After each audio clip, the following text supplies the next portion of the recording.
नमस्कार मित्रों, चर्चा में है कि एक नए अंक के साथ आप सबके सामने मैं उमेश चतुर्वेदी फिर से हाजिर हूँ। यह हाजिरी लंबे अरसे के बाद हो रही है। कुछ ज़रूरी व्यस्तताओं की वजह से मैं आपके सम्मुख उपस्थित नहीं हो पाया। इसके लिए मैं आप सबसे माफ़ी चाहता हूँ। मित्रों, इन दिनों राहुल गांधी जो नेता प्रतिपक्ष हैं, अब तो आधिकारिक दर्जा उनको नेता प्रतिपक्ष का मिल चुका है, वो इन दिनों फिर से चर्चा में है। और जब भी वो विदेश जाते हैं तो उनकी चर्चा कुछ ज़्यादा ही हो जाती है। जब वो विदेश जाते हैं तो वो भूल जाते हैं कि वो भारत के सबसे बड़ी रही और सबसे पुरानी पार्टी कांग्रेस के नेता हैं। उस कांग्रेस के जिसका भारत की आज़ादी की लड़ाई में बड़ा योगदान रहा है। वो ये भी भूल जाते हैं कि स्वतंत्र भारत में सबसे लंबे समय तक करीब 60 साल तक शासन चलाने वाली कांग्रेस पार्टी के अध्यक्ष रह चुके हैं। वो ये भी भूल जाते हैं कि वो अब संवैधानिक रूप से नेता प्रतिपक्ष हैं। मित्रों, भारत का लोकतंत्र और लोकतांत्रिक समाज दुनिया के लिए प्रेरणा का स्रोत है। इसकी एक खासियत ये है कि सीमाओं के अंदर हम सब एक दूसरे के विरोधी हो सकते हैं, वैचारिक रूप से, राजनीतिक रूप से, लेकिन सीमाओं के बाहर हम सिर्फ़ और सिर्फ भारतीय हैं। हमारी पहचान हमारे भारत से है। भारत में राष्ट्र प्रथम की अवधारणा रही है। भारत में जननी जन्मभूमिश्च स्वर्गादपि गरीयसी का संदेश प्राचीन काल से रहा है। उस भारत देश के नागरिक को, चाहे वो छोटा हो, बड़ा हो, नेता हो, अभिनेता हो, उसको कम से कम भारत की सीमाओं के बाहर जा कर के इस बात का ध्यान रखना चाहिए कि वह अपनी मनसा, वाचा या कर्मणा से कोई ऐसा काम न करे, ऐसी कोई बात न करे जिससे भारतीयता और भारतीय राष्ट्र को नुकसान पहुँचे। लेकिन राहुल गांधी जब भी जाते हैं तो भारतीय समाज को, भारतीय व्यवस्था को और मौजूदा भारतीय सरकार को कोसते हैं, उसकी आलोचना करते हैं। जैसे अभी उन्होंने कहा कि भारत में अभी इस तरह से स्वच्छता नहीं है, इस तरह से समानता नहीं है जैसी कि उम्मीद की जा रही है। और फिर उन्होंने ये कहा कि अगर भारत में बराबरी का समाज होगा तो आरक्षण को ख़त्म कर देंगे। ये वही राहुल गांधी है कि अभी कुछ ही महीनों पहले बीते लोकसभा चुनाव के पूरे अभियान के दौरान कहते रहे कि अगर बीजेपी दोबारा सत्ता में आ गई तो आरक्षण ख़त्म कर देगी, संविधान बदल देगी। और इसका उन्होंने इस कदर डर दिखाया कि मतलब वो उन दिनों जेरे चर्चा यही विषय रहा राजनीतिक रूप से। राहुल गांधी ने बहुत सारी बातें कही हैं अमेरिका जा कर के। जैसे उन्होंने कहा कि भारत में अब तानाशाही का युग ख़त्म हो रहा है। इसका मतलब यह है कि भारत पहले तानाशाह था या भारत में तानाशाही थी। और ये देखिए कि इसके कुछ ही दिनों बाद कांग्रेस के जो मौजूदा अध्यक्ष हैं मल्लिकार्जुन खड़गे जी, वो कहते हैं कि अगर 20 सीटें हमारी ज़्यादा आई होती तो बीजेपी के नेता जेल में होते। अब ये देखने की बात होगी कि तानाशाह है कौन और तानाशाही दिखा कौन रहा है।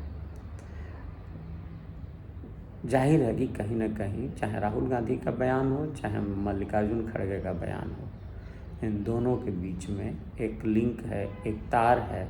और यह कांग्रेस की आज की राजनीति की सोच को दिखाता है।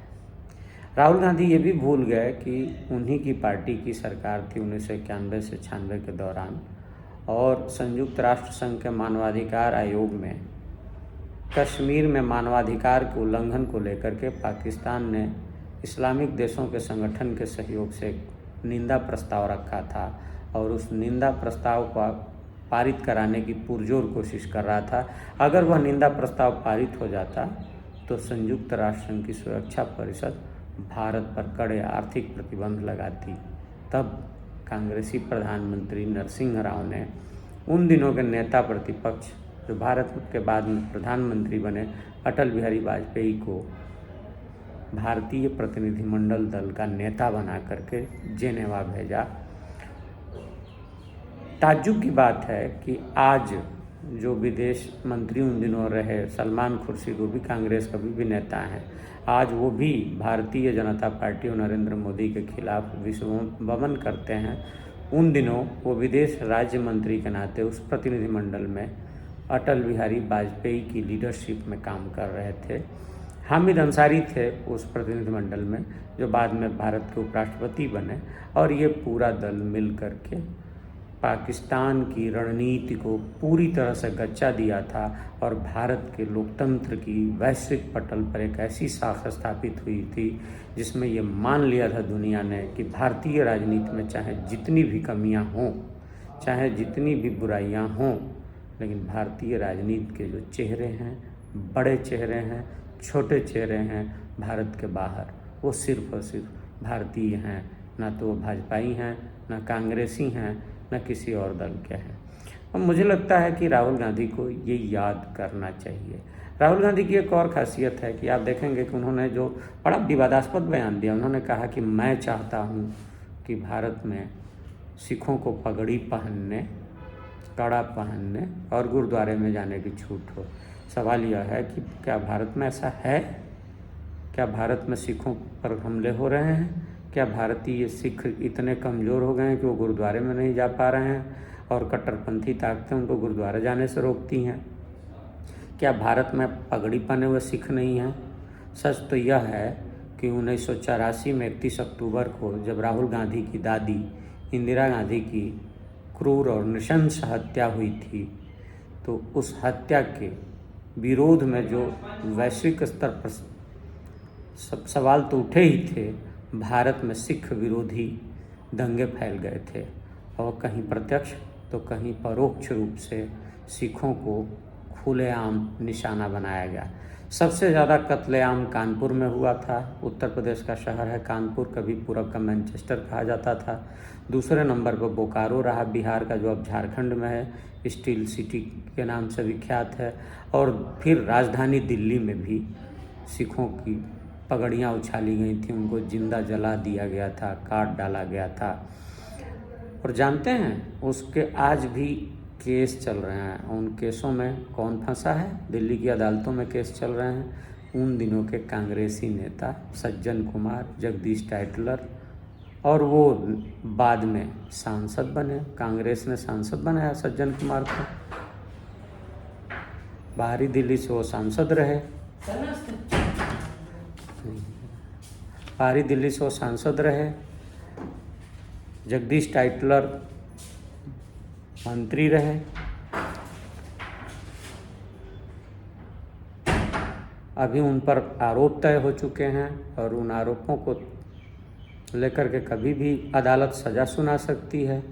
तो सवाल यह है कि कांग्रेस जिसके राज में और वो पूर्ण बहुमत की सरकार थी, तब प्रधानमंत्री इन्हीं राहुल गांधी के पिता राजीव गांधी थे, उनकी सरकार थी और उस दौरान सिखों का कत्लेआम हुआ था।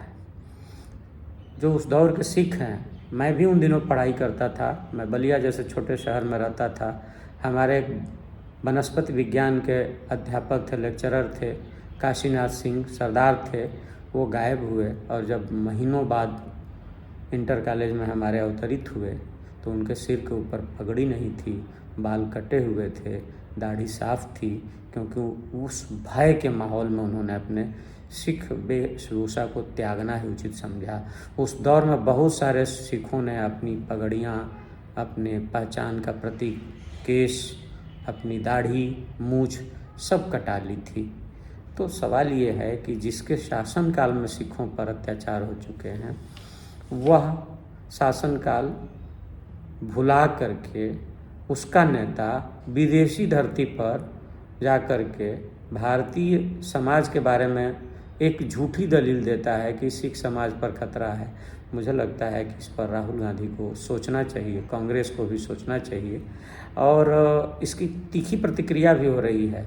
कुछ राजनीतिक जानकार मानते हैं कि जो पंजाब की सत्ता जो है वो कांग्रेस से दूर हो चुकी है पिछले विधानसभा चुनाव में, 2022 के विधानसभा चुनाव में।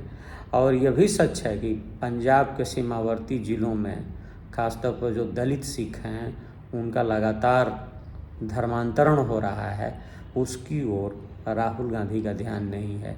यह भी सच है कि कुछ खालिस्तानी आतंकवादी विचारधारा वाले सिख राजनेता या सिख सक्रियतावादी अतिवादी संगठन वो सक्रिय हो रहे हैं और ख़ास तौर पर कनाडा से लेकर के ब्रिटेन तक में विरोध के प्रदर्शन आयोजित करते रहते हैं। उनका एकमात्र ध्येय भारत से अलग एक खालिस्तान राष्ट्र को बनाना है या खालिस्तान राज्य को बनाना है। राहुल गांधी यह कैसे भूल गए कि अमेरिका के जिस शहर में बैठ कर के वो ये बयान दे रहे थे उससे कुछ 100 किलोमीटर की दूरी पर कनाडा में बैठे सिख अतिवादियों और अलगाववादियों को बल मिलेगा। राहुल गांधी नेता प्रतिपक्ष हैं, उन्होंने संविधान की और भारत की एकता की शपथ ली है। मुझे लगता है कि उनको अपनी शपथ पर ध्यान देना होगा और कम से कम भारत के बाहर महाभारत की उस कहानी की तरह भारतीय की तरह व्यवहार करना होगा।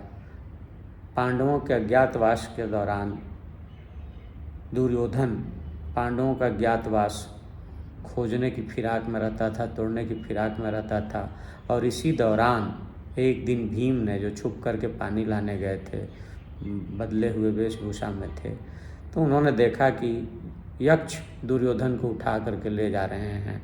उनको बड़ी खुशी मिली क्योंकि दुर्योधन से उनकी अदावत थी, दुश्मनी थी, वो दुर्योधन को पसंद नहीं करते थे। वो लौट करके अपनी कुटिया में आए और अपने बड़े भाई युधिष्ठिर को बताया कि अब हमारी राह का कांटा निकल गया है क्योंकि दुर्योधन को यक्ष उठा के ले गए हैं। उसकी अच्छी प्रतिक्रिया की उम्मीद कर रहे थे भीम, लेकिन धर्मराज ने उनको जो जवाब दिया था वो बड़ा मानीखेज है। उन्होंने कहा था वयम पंचाधिकम शतम, मतलब हम दूसरों के लिए 105 हैं, भले हम कौरव और पांडव 100 और 5 हैं, हम में आपस में अदावत है। मुझे लगता है यह भारतीय संस्कृति, भारतीय मनीषा का भारत के लिए, भारतीयों के लिए एक बड़ा संदेश है।